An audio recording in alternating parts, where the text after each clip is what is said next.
Welcome back, everyone, to another Mondays with Micah. I have two special guests here today. This is Angie and Joy, and they're a mother and daughter story. I don't think I've had a mother and daughter story. I've had friends, I've had couples, but to get that is very special this holiday season. So Joy has known me my entire life. So she is going to tell you a little bit more about her story, but it's not many times that I can get people from the town that I was raised in onto the show, and she has now been in Branchville, you said 45? Yes. 45 years. So I'm 44, so that means she moved to Branchville right before I was born. And you're still in Branchville. Yes, I am. She is still in Branchville. And so this is a treat to get some people from my hometown, and really that's only 25 minutes from here. So people tell me I didn't branch out that far. And so she has been coming to the Widow Walk gatherings pretty early on, I think. Yes. Okay. Yes. Pretty early on. And so I am so thankful for that they have found a place to kind of share, check in with people. And we had our recent gathering, and it was so interesting because for whatever reason, the dynamic of that day and the different mothers that were there were talking about their kids and walking through loss during the holidays with adult children. And so we have not really gotten into that story that much, but it's been something on my heart because obviously I'm a widow raising children. I do not have adult children yet, but I had young children and now I have teenage children. So walking through loss with children is very much a part of my story. And so Angie said, so let me just go back. We had a business expo. I have talked about that, which was on November 20th. And they came by, and I said, y'all have been on my mind as a story that we need to share. I didn't know all the details of that story, and Joy point blank came up to me and said, I'm not interested in that. I don't really like this video thing. I don't think I need to get on a video for all this. Okay, so fine. That's fine. She's not open to it right now. 2 days later, 2 days later, we have this conversation at the gathering, which we are doing at the Hunterdale Fire Department. And I really truly believe that out of that conversation, something kind of softened up within the two of them about having this conversation because Judy Hawkins Dunn looked at Angie and said, you need to come on the show and tell your story.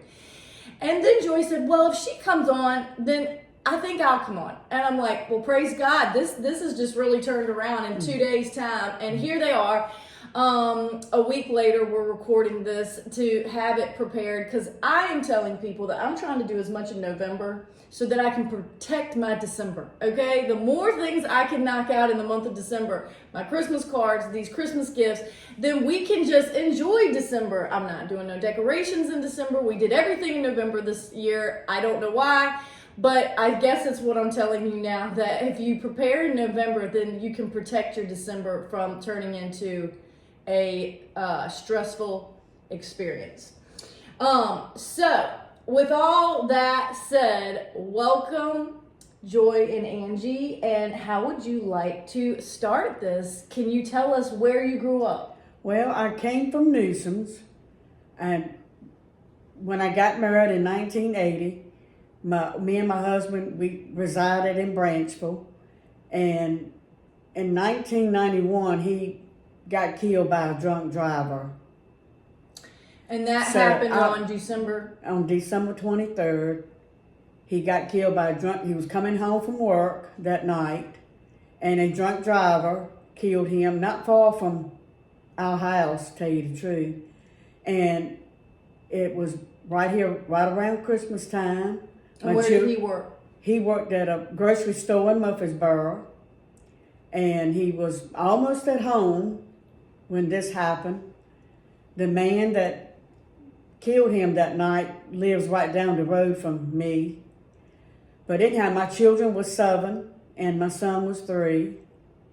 and it left us in bad shape ever since then. And my life has never been the same. My children, I have raised my children up the best I could without their dad.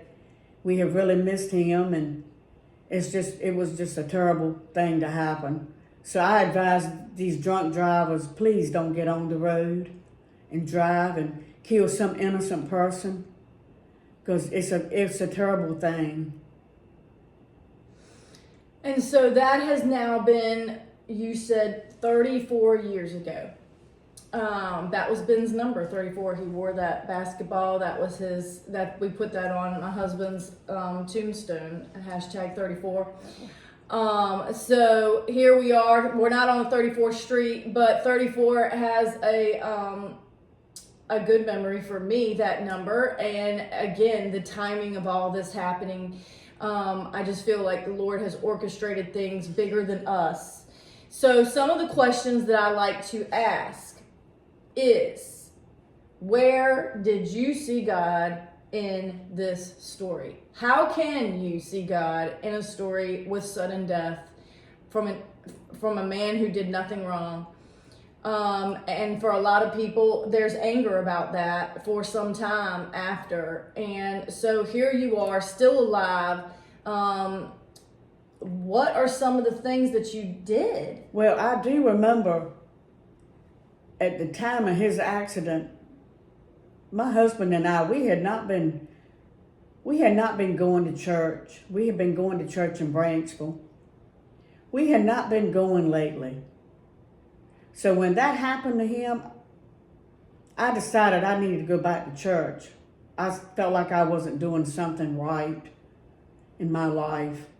So my children and I, we started going back to church in Branchville. Mm. So it made me realize that maybe I wasn't doing something right in my life. And as of this day, I pray every day that we all can be safe on the roads or anywhere. And we all go to church, not in Branchville though. We go to my hometown church in Newsoms. Okay. And we did go to church. Not every Sunday, but we go right regular. And so.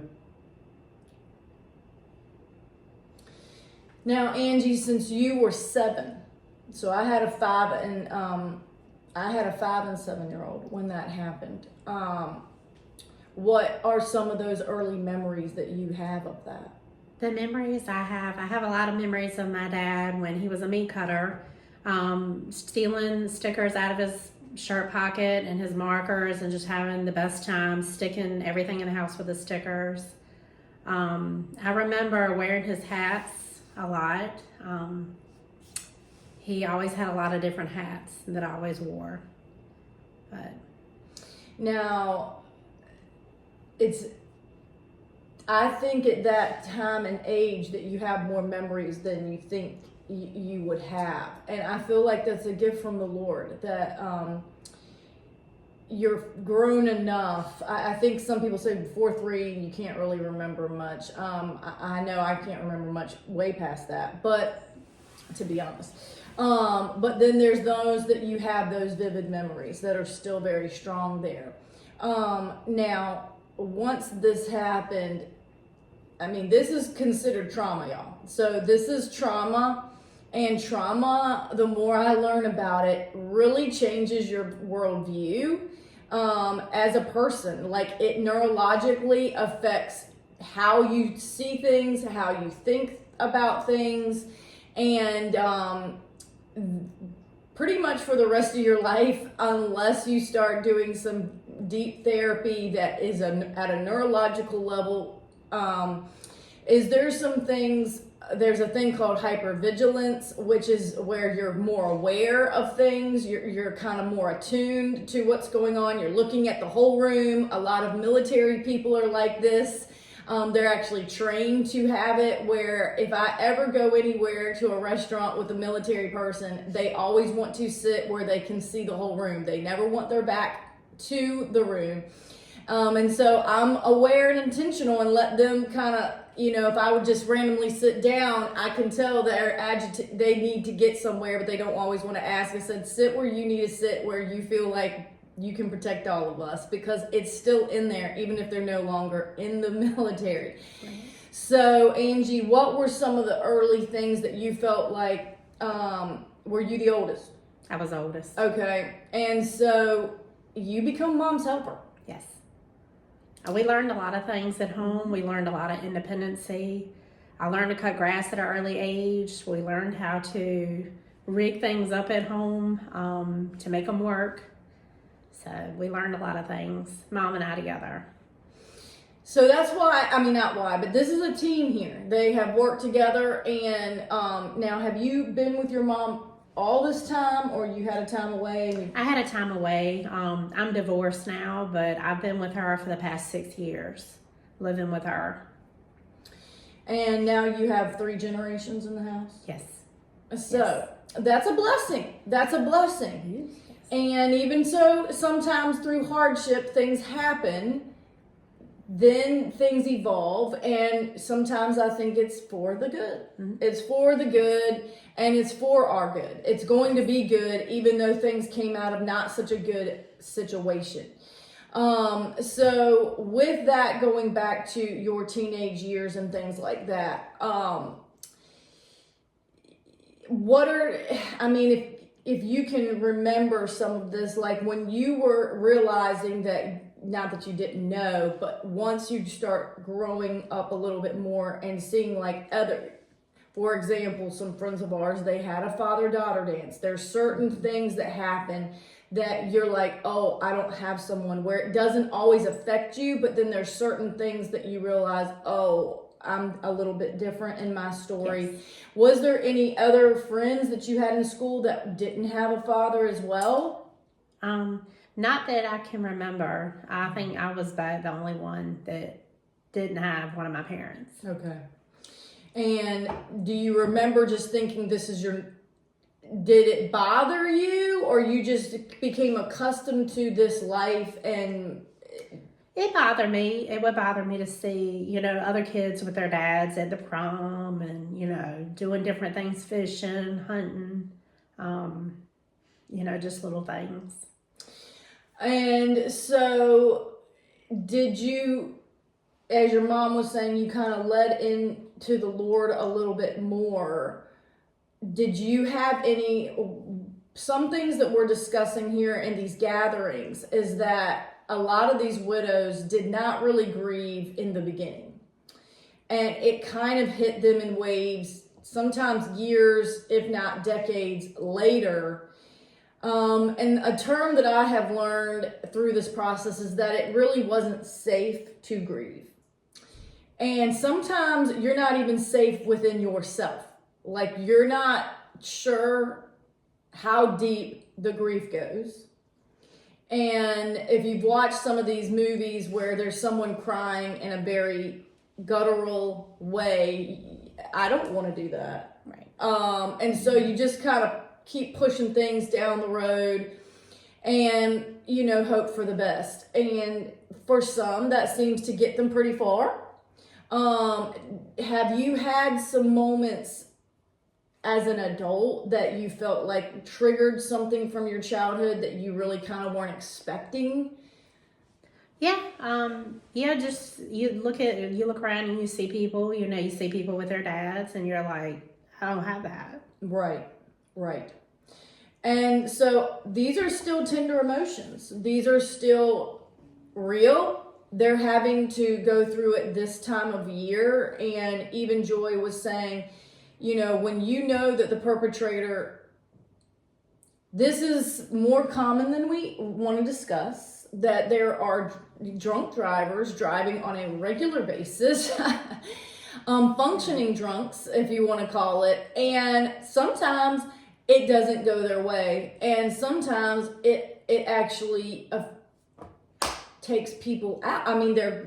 It affects somebody else's life. Their drinking got to the point that it's not just affecting their life, affecting their family's life. It's now affecting someone else's life. And he did serve some time, but you're saying not very long. he got out on good behavior. He had no prior record, Okay. no felonies until this one. And I was told that if this was his second felony, he would have pulled more time. But we met him on the road a lot since then, and he's all over the road now. So I figure he's still drinking and driving. I'm just thankful he hasn't killed anybody else on the road. Right. I get out of his way when I see him. Me and my daughter do. We get way out of his way because he's not on his side. He's all over the road as of this day. So, and that's hard. This is something that there's not really closure on. There's closure on one side, there's not closure on the other, because you're having to continue to face the reality that this man's alive. And this takes a really relationship with the Lord for you to dig deep. And it doesn't mean that they don't have some strong feelings about some of those things, but you can't let those feelings control you. I heard that said that if you think about your feelings, that they can be in the passenger seat, but they can't drive the car. You cannot let these emotions, because that's where rage and bitterness and unforgiveness and a lot of these things can start to harbor in our hearts, and they're not for our good. They're not for our good, even if we feel justified in feeling them. And I'm learning too that with these emotions, a lot of times, especially with unforgiveness, that there is this control mechanism that we feel justified in our feelings or our judgment towards the situation, and to give them to free them of it means like they got off somehow. Can you speak into that at all? How do you deal with unforgiveness? Are you dealing with that? Have you dealt with that? Well, I still have a lot of bitterness. And I still ask, I know I'm not supposed to, why did this happen to me? I mean, I was 36. I became a widow. Why did this happen to me? Angie was 7. Why did that happen to her? And we go by this guy's house, and it's just a lot of bitterness. We still have a lot of bitterness in our lives, especially around Christmas time. I mean, he's ruined our Christmas month. I'll put it that way. He ruined it for us. But I know I'm not supposed to question about why this happened. But I do wonder, why it had to happen to us. And Angie, what about your So thoughts on that? as far as forgiveness, I'm not all the way there yet. Well, I appreciate It's your taken- honesty. It's taken me a long time. It's been 34 years. And I still have a lot of bitterness. It gets better, but it's still bad. I'll put it that way. Thank you for your honesty on that, because I think that there is some hard losses that different people have to walk through. And I don't want to just skip over some of these emotions that you're still walking through. And that's the reality. Lives matter. And when you deeply love, the pain's deeper. I mean, really, that's what I told the folks when I spoke at the Rotary. I said, just so you know, if you had a deep love, your grief is going to be deep. But the alternative is you don't feel it all. What's the alternative? That you didn't have a deep love? Is that what you'd rather have said? That you didn't love your husband, and so his loss is your gain? You know what I'm saying? Like, this is this tension of you really don't want to feel how deep it is, but you wouldn't feel how deep it was if it wasn't true love. That's true. And so this is the part where I'm trying to lean on that part of it. That love is why you feel what you feel. The grief is attached to it But if you can start to untether some of it, hold on to the love. Love is what remains. The grief isn't going to remain, okay? We have a place where we're going beyond this point where there is no sadness.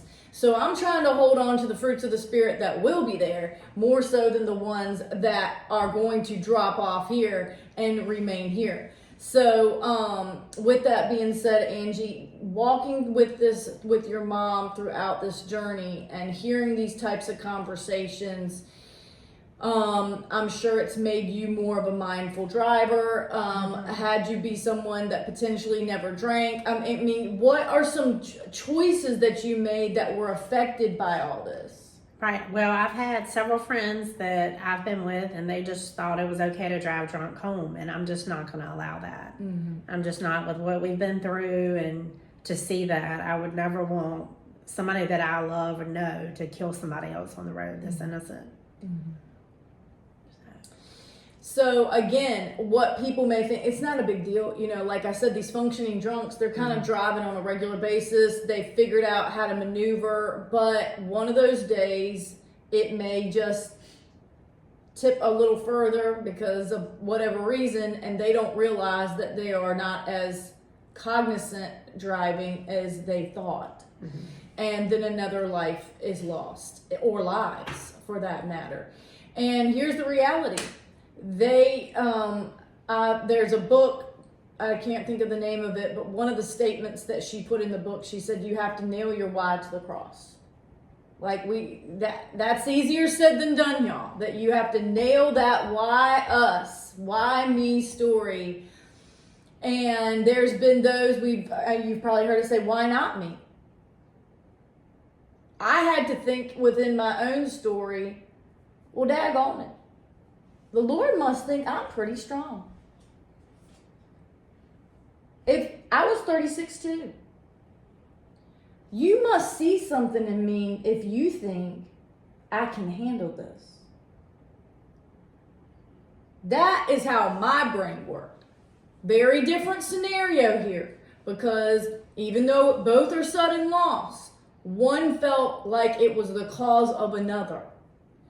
So I'm not comparing the two at all. I'm just giving some psychological thoughts that for me, I'm like, I considered him the better parent. I considered him the one that if anybody was going to go, he could handle it all.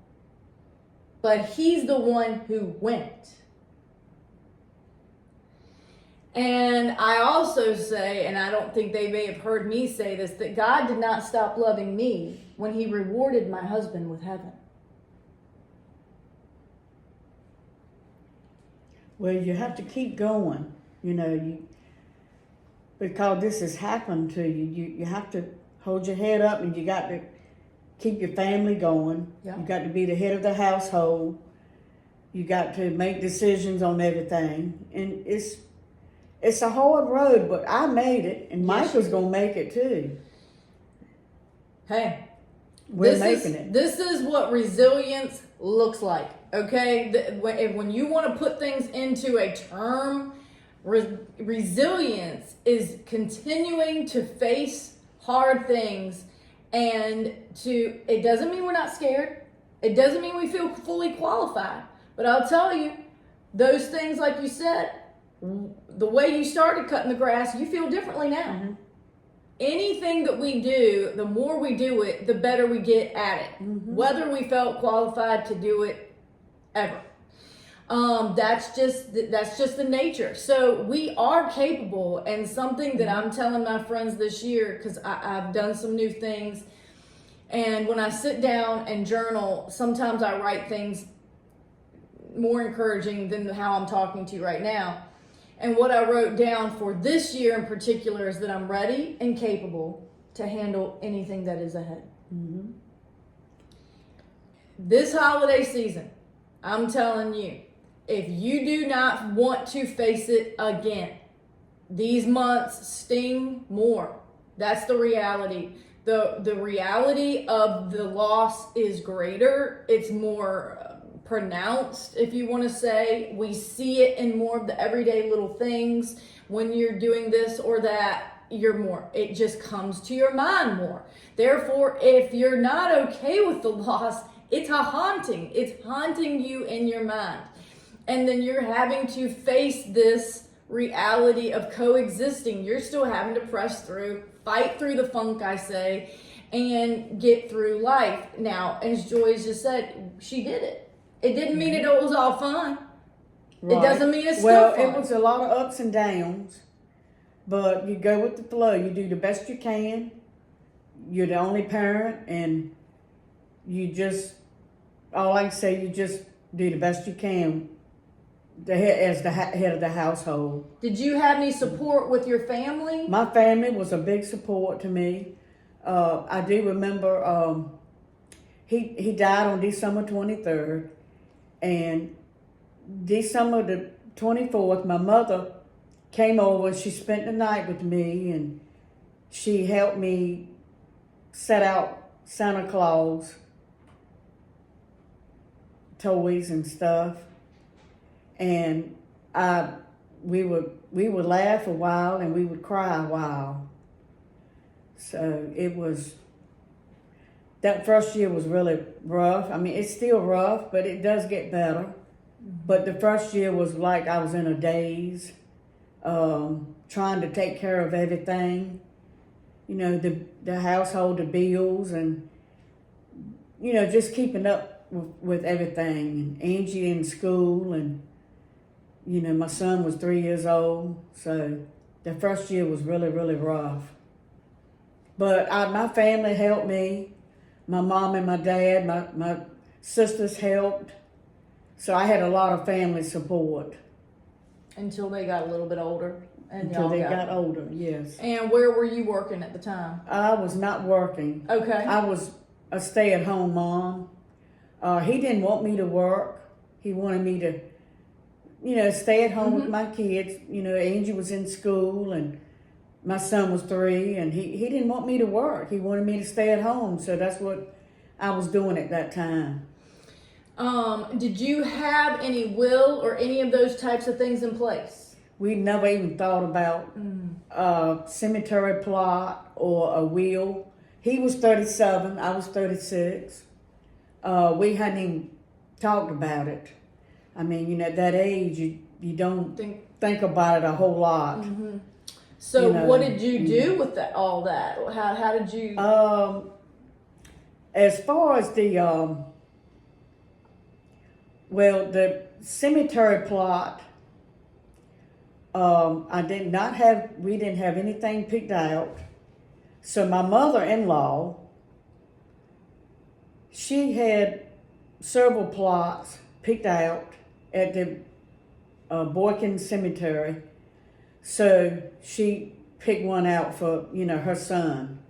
So we, you know, got that straightened out. And as far as finances, I was okay with that part. It was a struggle, but we made it. Okay, that's all I can say. Yes, ma'am. It was a struggle, but we all hung in there. We made it. Now, do you remember anything on that side of it, Angie? Growing up, did you feel like? I remember struggling in school. I really struggled going back to school. I do remember getting picked on because I was out of school for a couple of weeks. But I came back to school and I got myself together. Every year it was still, you know, the thought in my head of him not being there. Mm-hmm. At Christmas time or just going back to school? At Christmas time, mostly. Mm-hmm. And so this is, you know, these are hard conversations we're having. This is not the most easy conversation to have to sit down and have. I did not know initially that it was around the holiday, but then I felt even more strongly that we needed to go ahead and do this because this is real.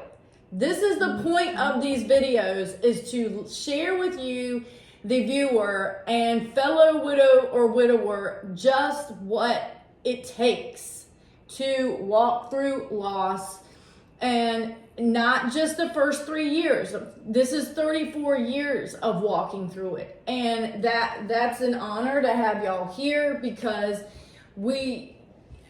that's another part of the story that people really don't want to believe. They don't want to they want to shrink the years of grief. I truly believe that.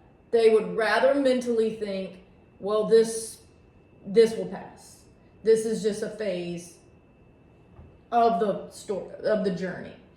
But back to the deep loss. If you deeply loved, and as some would say, and this is the harder ways of thinking, but I think a lot of people think this as well, he was robbed of his life with his family. It was stolen from him. And so that bitterness can easily sink in if that is the thinking that you have, that he was robbed of a life. And, justice may have not fully been served because, a life for a life. And so he still has a life. Now, the quality of life, maybe not so great. But at the end of the day, he still has a life. Mm-hmm. And so justice doesn't feel served, even if he served time, because of the weight of the loss on their side is not equalizing. And we're not the judge. We're not the jury. And there's times that I'm thankful for that. And then there's times I wish I was. You know what I'm saying? So this is real, y'all. This is dealing with loss on the spectrum that I'm hoping to continue to uncover. This is another story on a spectrum. We've had death by suicide on here. These are hard losses. People who've had to walk through dementia for a decade and be losing their spouse year over year. There's all these different types of losses where you're losing them while they're alive, gradually. There's sudden, and then there's ones that feel even more sudden because they were taken. But if he was a believer, I want to believe that even if it was at a young age, that he was in those moments, however it went down, he was not alone, and that there was a man there ready to take him.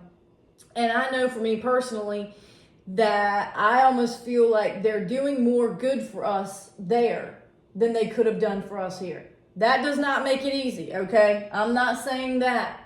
But I'm telling you, I may have not told you this before, but we had, after my husband passed that following year, we had so many babies that were born. Women in our church that dealt with infertility for 8+ years got pregnant. Adoptions happened. We had God stories. I said, man, I'm telling you, he's up there, and he said, if you're going to keep me here, there's some things I need to have happen for my friends.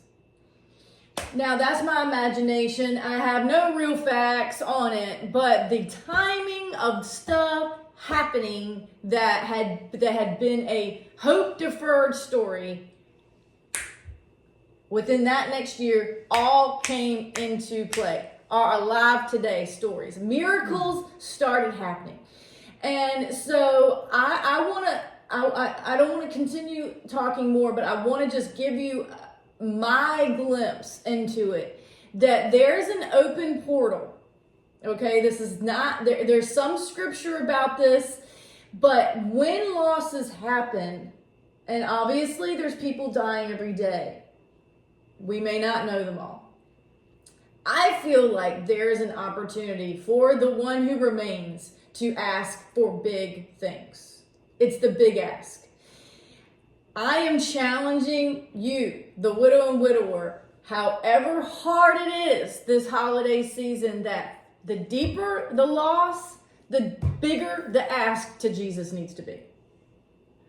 I'm saying stuff that's bigger than you. Big dreams. I believe that the Lord has them in store. I'm asking him for big things. I'm saying if this level of loss is going on, and there's a few little passages, I don't know what book it is, but it's the prayer of Jabez. And you may have heard that phrase before. And it was basically that the prayer of Jabez is in the Old Testament, and it says that he was birthed out of pain. And it's only like 3 verses or 2. And he said to the Lord, even if I've sinned, because usually things, if there was pain involved, we would associate it with sin. Somehow, they said he was birthed out of pain, and he was named out of that by his mother. And there was a conversation. He said, Lord, will you enlarge my territory? That's the prayer of Jabez, about enlargement. And I've heard this. There's many little books that were written about this prayer of Jabez. It's a little square book. And I always liked it, but the emphasis was always on the expansion. The emphasis, when I heard it preached or teach, was always on the enlargement part. But the before verse said that he was birthed out of pain. And so there's a hunch that I have that pain is an access point to growth, to expansion. But we have to lean into it. And I'm saying pain is fuel. Now, fuel can become bitterness. Fuel can become you getting back at someone. Fuel has a lot of different connotations on revenge, okay? There are people out there that are angry and fueled by loss and want revenge. That is the dirty pain part of the story. That is our human carnal self wanting justice to be served. But I'm here to go back into the scripture that Jesus paid it all. He literally, however we want to put it, the cross was the one that really dealt with everyone's sin, everyone's mistake. And sometimes we want to take matters into our own hands. But I can tell you right now that if Joy went and took matters into her own hands, she would have lost more than she has lost now. Mm-hmm. That is I believe that with my whole heart. And she might have lost her kids. I mean, the losses go beyond where they have had to be right now. There's measures of loss. And she could have lost her family because her mother went into a fit of rage. And I'm not going to give you a scenario of what happens. But I am thankful, Joy, that you contained yourself from going crazy. And there's a lot of different people. We have guns, there's just a lot of things that people can do in a fit of rage. And she could have drunk herself crazy and done something worse. That's how much pain demands a response. Okay. And it is hard. This is the reality of it. But I am trying to encourage those who can to use the pain as fuel in a positive way. What kind of grief expressions? That's what we call it here at the Widow Walk. What are the grief expressions? What are the things that we're doing now? I don't want to hear widows continuing to talk about the past for all the time. What are they doing in the present? What are their dreams for the future? I'm challenging their brain to go beyond what is present that feels very big and very real. And I've heard widows also say that I feel guilty to move on because it feels like I don't love them if I let them go. Can you understand that sentiment? Mm-hmm. And this is another reality to sit with, that holding on to them in that form is how they keep the love alive. Do you have any thoughts on any of that? How do you keep the love alive? How do you keep his life still present for your kids and now your grandkids? What are some things you do? Well, the holidays are really, especially December's rough, really bad for us. The holidays are rough, but it's been 34 years and I'm moving on. Yeah. I'm moving on. We go to his grave a lot and we put flowers out, for Christmas, and we do that together usually. to make it more special. And how is your brother? My brother, he still just doesn't remember much about him. We just have pictures. He keeps a picture of my dad when he graduated in high school on his table at his house that he looks at every day. And so that's ways of keeping the memory alive. And there's times you have questions. I mean, that's another part of loss that you yourself would like to ask your father questions. He would like to ask him questions. And how do you do that now?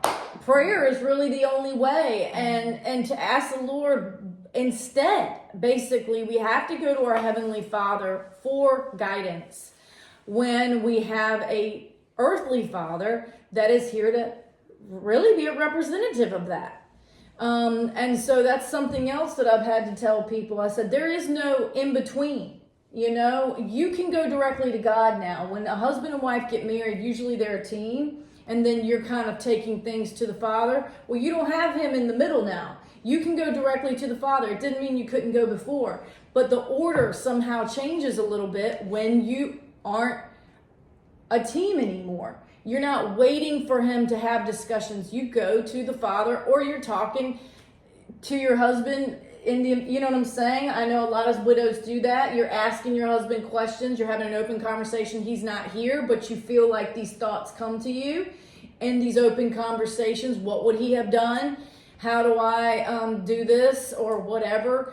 Now I'm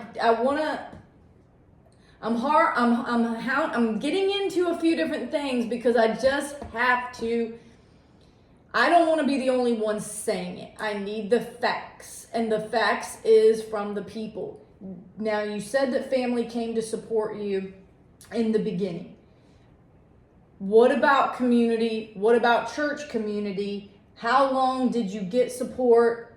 Do you believe there's a better way to get support? Can you speak into, if you were kind of the only one that was a widow, did you just have to learn how to get on with it and it was all up to you? Or did you feel like there were people that showed up? Well, that first year, I had a lot of support from Branchville. The fire department set up a trust fund for my children.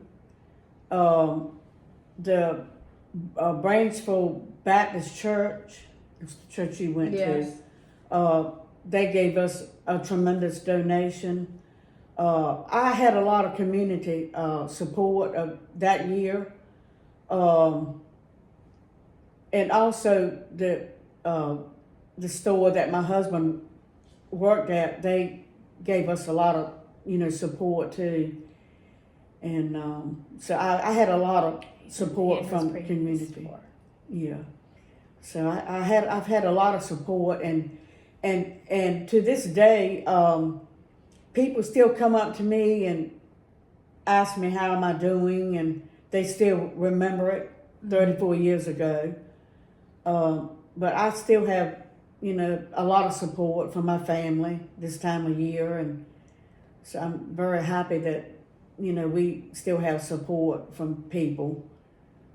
We had a couple people at our church that actually were at the scene when it happened, after it happened, that showed up, that have later come and talked to her and told her about it. And then another lady at our church was the nurse that actually took in everything and talked to Mom. So that was a lot of support, and we still have that with them now when we see them. And that's a gift, y'all. That's a gift that there were people on the scene that knew you. However hard that information is, they felt compelled to come and tell you, and you're saying that they still kind of check on you from time to time to this day because it marked their life. Yes. There are moments that mark us. And some of these scars are invisible, but these scars tell a story. And, back to, if Jesus can raise himself from the dead, he didn't get rid of the scars that were in his hands for a reason. because I want to believe if he can regenerate to that point, he could have healed those scars. But those scars are a representation of the sacrifice. And so we don't always get to see the scars when they're walking. They're not walking around, look at my scars, look at my, we're not doing that. And so it does take people being mindful. And I'm so thankful to hear that there's those that are acknowledging that there's still something that happened. And that is part of how we heal. Wouldn't you say that? When people remember and come up to you however many years later and say that he mattered, you mattered, it helps us heal. Yes. Mm-hmm. I agree. Do you have any other final thoughts on things that you've done that have helped you heal that might encourage someone else? Well, I do know that I have, Facebook, and usually at Christmas time I put something out there, about my husband, and I get a lot of response about that, and it lets me know that people still care, still remember what had happened. So I heal up from that, for having, people still remembering what had happened 34 years ago. That's good. I wish that my mom had the widow walk when this happened, so she could talk to others. Well, these are the slow build. You have other thoughts on that? How what do you feel like the support, how can it help an early widow? By, talking about it, letting it out, and other people go through what you go through, and they understand your feelings, and I think that's really what I'm finding with these gatherings is that there's a level of mutual respect and understanding. And the understanding is that we feel your pain in these conversations that we're having in the room. And I've had to tell people, I said, look, this is not a doldrum group. Does that make sense? Mm-hmm. This is not a weepy widows gathering where we're all crying, we're all boo-hooing about it. I said, that is not what this widow's walk is. We are coming together. There is times that people have emotions that come on the table. But then, as you've experienced, someone else besides you at the table had something encouraging to say or had a similar experience and was able to bring some truth to it. And I am amazed at how many faith-filled women and men are in this community. I don't know who doesn't have faith, to be honest. A majority of them, and especially in this community and this group particularly, every one of them has a faith story. So I'm constantly inspired by how God is intertwining us, our losses, our joys, all along the way. And so if you are having a hard time this holiday season, just know that there's those of us who are also having a hard time. But as I said a couple of weeks ago at our meeting, that we came in to gather, but we left together. And I'm hopeful that we will continue to build relationships where if they have a down day, they don't sit in silence, they call, they send an email, or they know that we have another meeting coming up and maybe they can muster up enough strength for 2 more weeks to get to that meeting. There's benefits to something being consistent. And this is not an AA group, but you see what I'm saying? There's something about the accountability that you have when you come with a group. And no, there is no sign up for this. Unfortunately, it's this weird tension. I say, we had 11 people sign up at the fall festival.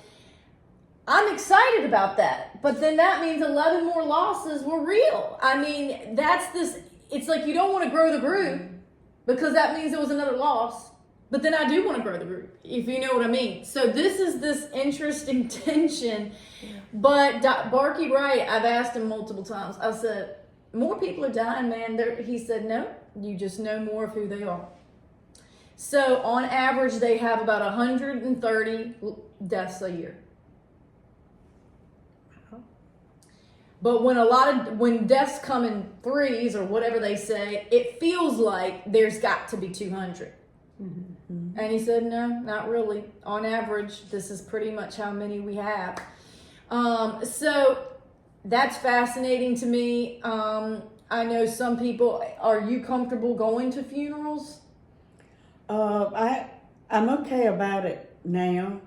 It was rough at first, but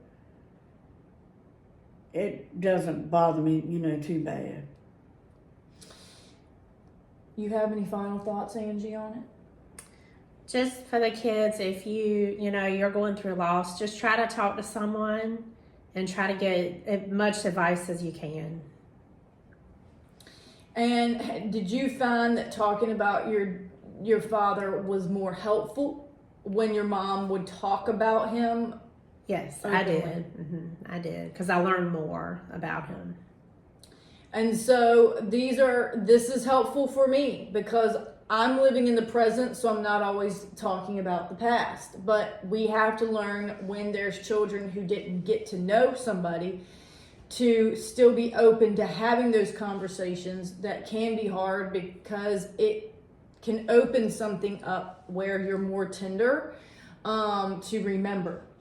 Because the remembering can be emotional, but also the remembering can bring joy. Mm-hmm. Depending on the day and who's the one having the conversation at times. So here at Christmas, we are here to remember each other. I will say this is a soapbox for me. If you know a widow or widower in your neighborhood, on your street, I don't care how long it's been since you contacted them, knock on the door. Give them a little something. It doesn't have to be much. To be remembered is part of our healing. To have our spouse be remembered by someone in the community and talk to us is part of our healing. And that takes you. That does not mean all the healing is on you. It just means that we're better together. Grieving together makes everything better. You don't feel alone. You're not all by yourself. Because the enemy wants to make us believe that everyone has more going on, just as much going on, and they don't need to hear about what we have going on. And so you sit in silence. You don't discuss it. And sitting in silence is an additional suffering that I do not believe we need to take on. And so the Widow Walk is here to help you not sit in silence, help you flush out some of these funky feelings before you walk through the holiday, because we will accept all of them on the table because it allows us to have a conversation and we can break bread together, and that's okay. That's what the New Testament did. He sat around the table. Jesus got with people. He got into the messiness of life, and somehow they walked away better. Somehow they walked away brighter, lighter, all the things. So thank you for watching this holiday edition from very brave mother and daughter here. And what did you say? You just keep on keeping on? Yes, and all I can say, everybody be safe out there on the road. Drunk drivers are out there. And so just be aware of your driving on the roads. And New Year's is around the corner, and those are times where there's usually more potential people on the road. We're in a very prevalent area, so there's multiple ways that people are being taken out this time of year, and the deer are wild, so they go whichever way they want to go, and we can't always predict when they go right. We think they're going left, and those things as well. So stay safe, everyone. If you want to hear more from Angie, if you remember this after watching this, comment below. We want to continue to share this conversation. Share these posts. Every Monday we post these on the Widow Walk Facebook page. If you're not following along, you don't have to be a widow or widower to follow us on our Facebook page. What is this about? Getting the awareness of how to better care for each other. so that when tragedy happens, it's not if, y'all, it's when a loss in our lives happened, whether it's from our parents, whether we lose a child, whether we lose a spouse, a sibling. These are the things happening throughout the different decades of our life. So I am hoping here that at the Widow Walk, we're helping to educate you of how to not fully take the sting out, but to learn how to grieve with grace and a smile on your face. Until next time, bye-bye. Bye.